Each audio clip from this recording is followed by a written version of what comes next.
ಹುಬ್ಬಳ್ಳಿಯಲ್ಲಿ ನೇಹಾ ರೀತಿ ಇನ್ನೊಬ್ಬ ಯುವತಿ ಹತ್ಯೆ ಕೇಸ್. ಇದಕ್ಕೆ ಸಂಬಂಧಪಟ್ಟಂತೆ ಬ್ರೇಕಿಂಗ್ ಬರ್ತಾ ಇದೆ, ನೋಡ್ಕೊಂಡ್ಬರೋಣ.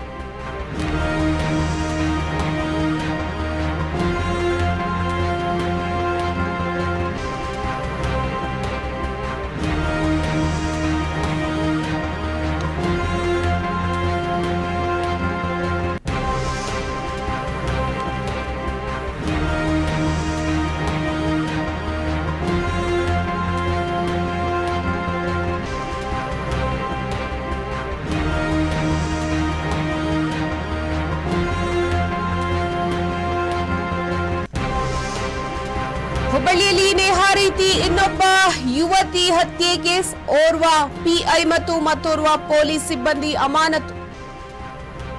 ಕರ್ತವ್ಯ ಲೋಪ ಆರೋಪದ ಹಿನ್ನೆಲೆಯಲ್ಲಿ ಅಮಾನತು.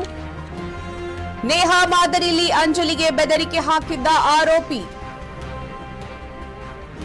ಠಾಣೆಗೆ ಬಂದು ಕುಟುಂಬಸ್ಥರು ಮಾಹಿತಿಯನ್ನ ನೀಡಿದ್ರು, ನಿರ್ಲಕ್ಷ್ಯವನ್ನ ವಹಿಸಿದ್ದಾರೆ. ಅದೇನು ಆಗಲ್ಲ ಅಂತ ಸಬೂಬು ಹೇಳಿ ಕಳುಹಿಸಿದ್ದ ಪೊಲೀಸರು. ಇದರ ಬೆನ್ನ ಹಿಂದೆಯೇ ಅಂಜಲಿಯ ಕೊಲೆಯಾಗಿತ್ತು. ಹೀಗಾಗಿ ಕರ್ತವ್ಯ ಲೋಪ ಆರೋಪದ ಹಿನ್ನೆಲೆಯಲ್ಲಿ ಅಮಾನತನ ಮಾಡಲಾಗಿದೆ.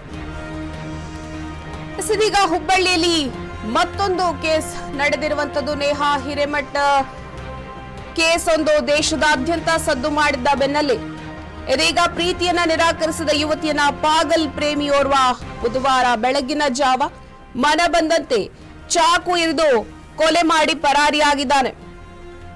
ನಗರದ ವೀರಾಪುರ ಓಣಿ ನಿವಾಸಿ ಅಂಜಲಿ ಅಂಬಿಗೇರ ಕೊಲೆಗೀಡಾದ ಯುವತಿ. ನಗರದ ಯಲ್ಲಾಪುರ ಓಣಿಯ ವಿಶ್ವನಾಥ ಅಲಿಯಾಸ್ ಗಿರೀಶ್ ಸಾವಂತ್ ಎಂಬಾತ ಆಕೆಯನ್ನ ಚಾಕುವಿನಿಂದ ಇರಿದು ಕೊಂದಿದ್ದಾನೆ. ಕೇಟರಿಂಗ್ ಕೆಲಸ ಮಾಡ್ತಾ ಇದ್ದ ಅಂಜಲಿಗೆ ಆಟೋ ಚಾಲಕ ವಿಶ್ವನಾಥ ಕಳೆದ ಹಲವಾರು ದಿನಗಳಿಂದ ಪ್ರೀತಿಸುವಂತ ಹಿಂಸೆಯನ್ನ ಮಾಡ್ತಿದ್ದ. ಆಕೆ ಅದನ್ನ ನಿರಾಕರಿಸಿದ್ದಾಳೆ. ಇದೇ ಕಾರಣಕ್ಕೆ ಆರೋಪಿ ಕೊಲೆ ಮಾಡಿದ್ದಾನೆ ಅಂತ ಯುವತಿಯ ಸಹೋದರಿ ಪೊಲೀಸರಿಗೆ ದೂರನ್ನ ಕೊಟ್ಟಿದ್ದಾಳೆ. ಬೆಂಡಿಗೇರಿ ಠಾಣೆಯಲ್ಲಿ ಈ ಪ್ರಕರಣ ದಾಖಲಾಗಿದೆ.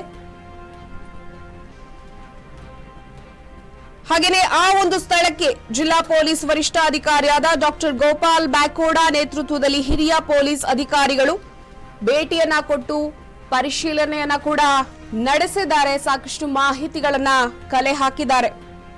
ಆರೋಪಿ ಪತ್ತೆಗೆ ತಂಡಗಳನ್ನ ರಚಿಸಲಾಗಿದ್ದು ಶೀಘ್ರ ಬಂಧಿಸಲಾಗುವುದು ಅಂತ ಎಸ್ಪಿ ಮಾಧ್ಯಮಗಳಿಗೆ ತಿಳಿಸಿದ್ರು.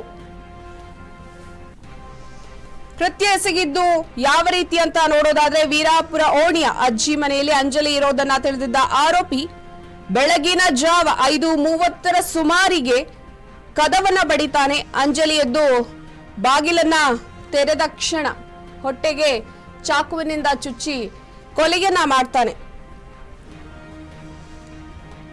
ಆರೋಪಿ ಗಿರೀಶ್ ಸಾವಂತ್ ಅಂಜಲಿಯನ್ನು ಪ್ರೀತಿ ವಿಚಾರವಾಗಿ ಪೀಡಿಸ್ತಾ ಇದ್ದ.